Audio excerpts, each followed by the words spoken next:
আজকের অষ্টম শ্রেণীর বিষয় বিজিএস অধ্যায় সপ্তম বাংলাদেশ রাষ্ট্র সরকার ব্যবস্থা। এই অধ্যায়ের আমাদের আলোচনার বিষয়, ক্লাসটির আলোচনার বিষয় বাংলাদেশের সংবিধানের প্রধান বৈশিষ্ট্য এবং বাংলাদেশ সরকারের বিভিন্ন অঙ্গ ও কাজ।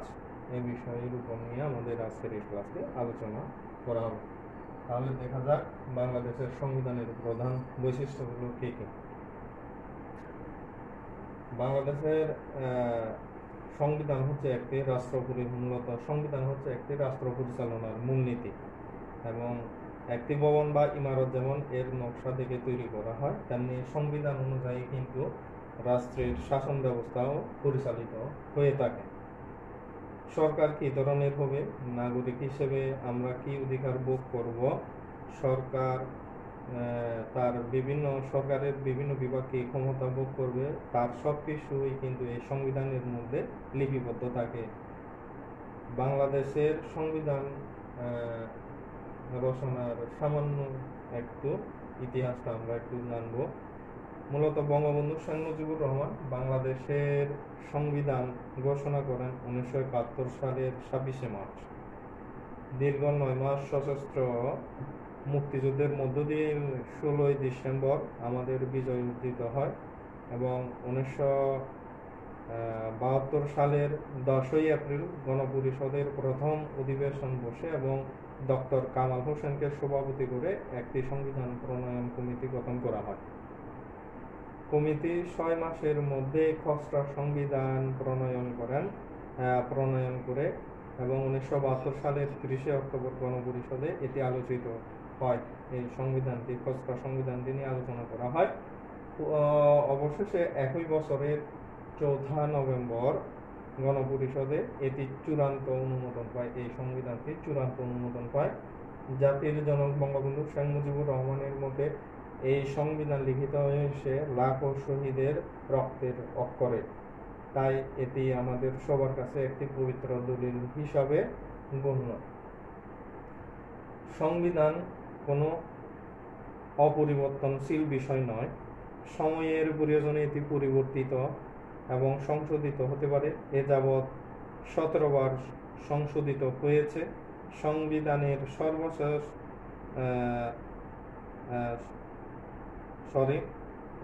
এ যাবৎ এটি 17 বার সংশোধন করা হয়েছে এই সংবিধানটি এবং এই হলো সংক্ষেপে আমাদের বাংলাদেশের সংবিধান রচনার ইতিহাস। এখন আমরা দেখব এই বাংলাদেশ আমাদের এই সংবিধানের প্রধান বৈশিষ্ট্যগুলো কি কি। প্রধান বৈশিষ্ট্যের মধ্যে আমরা দেখতে পাই একটা হলো 1 নম্বরের বৈশিষ্ট্যের মধ্যে গণপ্রজাতন্ত্রী সরকার। বাংলাদেশ একটি স্বাধীন রাষ্ট্র এবং সার্বভৌম গণপ্রজাতন্ত্রী হিসাবে পরিচিত হবে। 2 সংসদীয় পদ্ধতির সরকার। বাংলাদেশ মন্ত্রী পরিষদ শাসিত বা সংসদীয় পদ্ধতির শাসন ব্যবস্থা চালু থাকবে বাংলাদেশে। এই পদ্ধতিতে প্রকৃত শাসন ক্ষমতা প্রধানমন্ত্রীর হাতেই মূলত ন্যস্ত থাকে। 3 লিখিত সংবিধান। এটি আমাদের এই বাংলাদেশের সংবিধানটি লিখিত সংবিধান, যা 11 ভাগে বিভক্ত এবং এতে 153টি অনুচ্ছেদ ও একটি প্রস্তাবনা রয়েছে। এরপরে হলো রাষ্ট্রীয় মূলনীতি।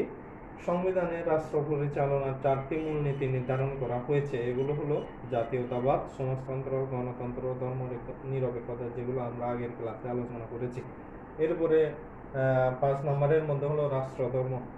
সংবিধানে ইসলামকে রাষ্ট্রধর্ম হিসেবে স্বীকৃতি দেওয়া হয়েছে। সেই সাথে হিন্দু, বৌদ্ধ, খ্রিস্টান ও অন্য সকল ধর্মের অনুসারীদের সমান মর্যাদা ও অধিকার রক্ষার বিষয়টিও নিশ্চিত করা হয়েছে। 6 হলো জাতীয় এবং জাতীয়তা। ক্ষুদ্র নৃগোষ্ঠীবাদে জাতি হিসাবে বাংলাদেশের জনগণ বাঙালি নামে পরিচিত হবে এবং বাংলাদেশের নাগরিকদের পরিচয় হবে বাংলাদেশি। এরপরে আসতেছে একপক্ষ বিশিষ্ট সরকার বা জাতীয়তা। এরপরে আসতেছে এককেন্দ্রিক সরকার। দেশে এককেন্দ্রিক সরকার ব্যবস্থা বা শাসন ব্যবস্থা পরিবর্তিত থাকবে। এরপরে 8 নম্বরে হচ্ছে একপক্ষ বিশিষ্ট আইনসভা। সংবিধানে একপক্ষ বিশিষ্ট আইনসভার ব্যবস্থা রাখার কথা বলা হয়েছে। প্রত্যক্ষ নির্বাচনের মাধ্যমে নির্বাচিত 300 জন সংসদ সদস্য, তাদের দ্বারা নির্বাচিত 30 জন মহিলা সংসদ সদস্য নিয়ে এই আইনসভা গঠিত হবে বলে ওইখানে উল্লেখ করা হয়েছে। এরপরে 9 নম্বর হলো মৌলিক অধিকার। সংবিধানে নাগরিকদের মৌলিক অধিকার ও তার সংরক্ষণের নিশ্চয়তাও দেওয়া হয়েছে। এরপরে 10 নম্বর হলো জনগণের সার্বভৌমত্ব। সংবিধান অনুযায়ী রাষ্ট্রের সকল ক্ষমতার মালিক জনগণ এবং জনগণের পক্ষে নির্দিষ্ট কর্তৃপক্ষ এই ক্ষমতা পরিচালনা করবে। 11 হলো বিচার বিভাগের স্বাধীনতা। সংবিধানে বিচার বিভাগের স্বাধীনতার নিশ্চয়তাও দেওয়া হয়েছে। 12 সার্বজনীন ভোটাধিকার। সংবিধানে জাতি, ধর্ম, বর্ণ নির্বিশেষে 18 বছর বয়সের সকল নাগরিককে ভোটাধিকার প্রদান করা হয়েছে। 13 নির্বাচন অনুষ্ঠান। কোনো কারণে সংসদ ভেঙে গেলে বা অবলুপ্ত হলে সংবিধান অনুযায়ী 90 দিনের মধ্যে নির্বাচনের ব্যবস্থার কথা বলা হয়েছে। 14 সংবিধান সংশোধন। সংসদ সদস্যদের মোট সংখ্যার 2/3 ভোটে সংবিধান সংশোধন করা যাবে। এই হলো সংক্ষেপে বাংলাদেশের সংবিধানের মূল বৈশিষ্ট্য সমূহ। এখন আমরা দেখব বাংলাদেশ সরকারের বিভিন্ন অঙ্গ কাজগুলো কি কি, এই বিষয়গুলো নিয়ে এখন আমরা আলোচনা করব। সরকার রাষ্ট্রের মূল চালিকা শক্তি এবং সরকারের মাধ্যমে কিন্তু রাষ্ট্র যাবতীয় কাজ সম্পাদন করে থাকে। সরকার ছাড়া রাষ্ট্র চলতে পারে না। রাষ্ট্র পরিচালনার জন্য সরকারের বিভিন্ন কাজ রয়েছে, বিভিন্ন কাজ করে থাকে। যেমন নাগরিক হিসাবে আমাদের জন্য খাদ্য, শিক্ষা, চিকিৎসা ও নিরাপত্তার ব্যবস্থা করে, জনগণের অধিকার ও কল্যাণের জন্য আইন প্রণয়ন করে, কেউ সে আইন অমান্য করলে শাস্তির ব্যবস্থা করে। এ ধরনের আরও অনেক কাজ আছে যা সরকার করে থাকে। সরকারের এই কাজগুলো সম্পাদনের জন্যই মূলত 3টি বিভাগ রয়েছে। এগুলো হলো আইন বিভাগ, শাসন বিভাগ ও বিচার বিভাগ। তার মানে বাংলাদেশ সরকারের আমরা প্রধান অঙ্গ দেখতে পাচ্ছি 3টি: আইন বিভাগ, শাসন বিভাগ, বিচার বিভাগ। এখন আমরা এই 3টি বিভাগের গঠন, এই সরকারের অঙ্গ এবং এই বিভাগগুলোর গঠনে নিয়ে একটু আলোচনা করব। এগুলোর মধ্যে প্রথমে আসতেছে আইন বিভাগ। আইন বিভাগ হিসেবে আমাদের বাংলাদেশের আইন বিভাগটি হচ্ছে জাতীয় সংসদ। শাসন বিভাগ হিসেবে আমাদের বাংলাদেশের হলো বাংলাদেশের সচিবালয়। আর বিচার বিভাগ হলো আমাদের বাংলাদেশের সুপ্রিম কোর্ট। এই 3টি বিভাগের 3টি প্রধান কেন্দ্রগুলো বললাম। এখন আমরা দেখব আইন বিভাগের কিভাবে গঠিত এবং কি কাজগুলো করে থাকে। বাংলাদেশের আইনসভা এককক্ষ বিশিষ্ট এবং এর নাম জাতীয় সংসদ। মোট 350 জন সদস্য নিয়ে এটি গঠিত হয়। এর মধ্যে 300 জন সদস্য দেশের 300টি নির্বাচনী এলাকা থেকে নাগরিকদের প্রত্যক্ষ ভোটের মাধ্যমে নির্বাচিত হয়ে থাকে। বাকি 50টি আসন মহিলাদের জন্য সংরক্ষিত এবং প্রত্যক্ষ ভোটে নির্বাচিত সদস্যদের দ্বারাই কিন্তু তারা নির্বাচিত হয়ে থাকে। অর্থাৎ সংরক্ষিত আসনের মহিলা সংসদগণ পরোক্ষভাবে নির্বাচিত হন। তবে 300টি নির্বাচনী এলাকার যে কোনো আসনে মহিলারা সরাসরি প্রতিদ্বন্দ্বিতার মাধ্যমেও নির্বাচিত হতে পারেন। জাতীয় সংসদের মেয়াদ 5 বছর।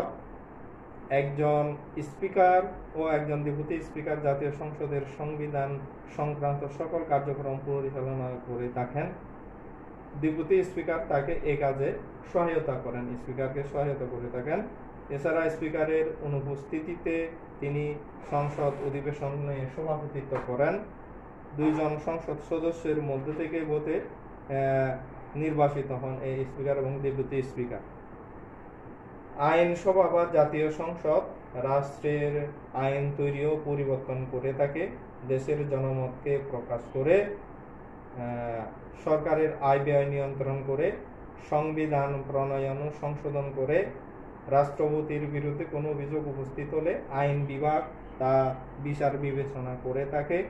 এছাড়া দেশের জাতীয় তহবিলের অভিভাবক হিসেবে দায়িত্ব পালন করে থাকে এই জাতীয় সংসদ বা আইন বিভাগ।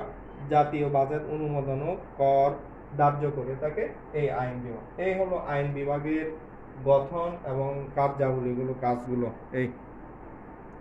এখন আমরা দেখব শাসন বিভাগ। রাষ্ট্রের শাসন সংক্রান্ত কার্যাবলী পরিচালনার দায়িত্ব মূলত শাসন বিভাগের উপরে। ব্যাপক অর্থে শাসন বিভাগ বলতে রাষ্ট্রের শাসন কাজে নিয়োজিত সকল কর্মকর্তা কর্মচারীকে বোঝায়। এই অর্থে রাষ্ট্রপ্রধান থেকে শুরু করে গ্রামের একজন চৌকিদার পর্যন্ত সকলেই কিন্তু শাসন বিভাগের অংশ। তবে প্রকৃত অর্থে রাষ্ট্রপ্রধান, সরকার প্রধান, মন্ত্রী পরিষদ, প্রশাসনিক কর্মকর্তাদের নিয়ে মূলত শাসন বিভাগ গঠিত হয়। শাসন বিভাগ আইন বিভাগ কর্তৃক প্রণীত আইন বাস্তবায়ন করে এবং সে অনুযায়ী দেশ পরিচালনা করে থাকে। দেশের অভ্যন্তরে শান্তি শৃঙ্খলা বজায় রাখতে কাজ করে থাকে এই শাসন বিভাগ। দেশের স্বাধীনতা ও সার্বভৌমত্ব রক্ষা করে এবং বিদেশের সঙ্গে বন্ধুত্বপূর্ণ সম্পর্ক গড়ে তোলে। এই হলো শাসন বিভাগের গঠন এবং কার্যাবলী সংক্ষেপে। এখন আমরা দেখব বিচার বিভাগের গঠন এবং কার্যাবলী। সরকারের যে অঙ্গ বা বিভাগ ন্যায় বিচার প্রতিষ্ঠার জন্য সংবিধান ও আইন অনুযায়ী বিচার কাজ পরিচালনা করে তাকে বলা হয় বিচার বিভাগ। বাংলাদেশের বিভিন্ন বিচারালয়ের বিচারকদের নিয়েই কিন্তু এই বিচার বিভাগ গঠিত হয়। বিচার বিভাগের সর্বোচ্চ স্তর হলো সুপ্রিম কোর্ট। এর প্রধানকে বাংলাদেশের প্রধান বিচারপতি বলা হয়। রাষ্ট্রপতি তাকে নিয়োগ দেন বা নিয়োগ করে থাকেন। সুপ্রিম কোর্টের রয়েছে দুটি বিভাগ, একটি হলো আপিল বিভাগ ও হাইকোর্ট বিভাগ। সুপ্রিম কোর্টের দুটি বিভাগ, আপিল বিভাগ এবং হাইকোর্ট বিভাগ।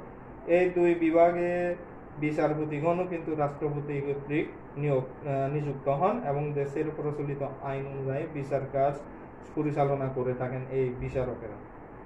দুষ্টের দমন এবং অপরাধের শাস্তি বিধান ও ন্যায় প্রতিষ্ঠা করে নাগরিক জীবনকে সুন্দর ও সহজ করে তোলার জন্যই মূলত এই বিচার বিভাগ কাজ করে থাকে।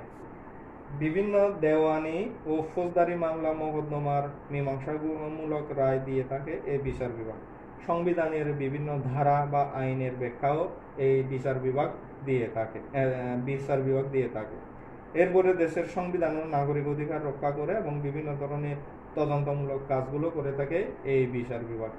এই হলো সংক্ষেপে বিচার বিভাগের গঠন এবং কার্যাবলী। এই আলোচনা থেকে আমরা দেখলাম সরকারের প্রতিটি বিভাগের নিজস্ব কাজ এবং পরিধি আছে, সে অনুযায়ী বিভাগগুলো পরিচালিত হয়।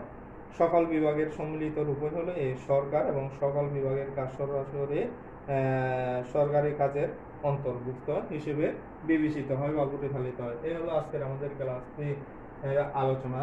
বাংলাদেশের সংবিধানের বৈশিষ্ট্যগুলো, প্রধান বৈশিষ্ট্যগুলো সংক্ষেপে আলোচনা করা হয়েছে এখানে। এরপরে বাংলাদেশ সরকারের বিভিন্ন অঙ্গ এবং কাজগুলো আমরা আলোচনা করেছি। 3টি অঙ্গ গুলো গঠন এবং কাজগুলো আলোচনা করেছে। এখান থেকে যে বিষয়গুলো করতে হবে, এখানে দেখা যাবে হয়তো বাংলাদেশের সংবিধানের বৈশিষ্ট্যগুলো ব্যাখ্যা করা, বিশ্লেষণ করে যেমন প্রশ্ন হতে পারে, অথবা বাংলাদেশ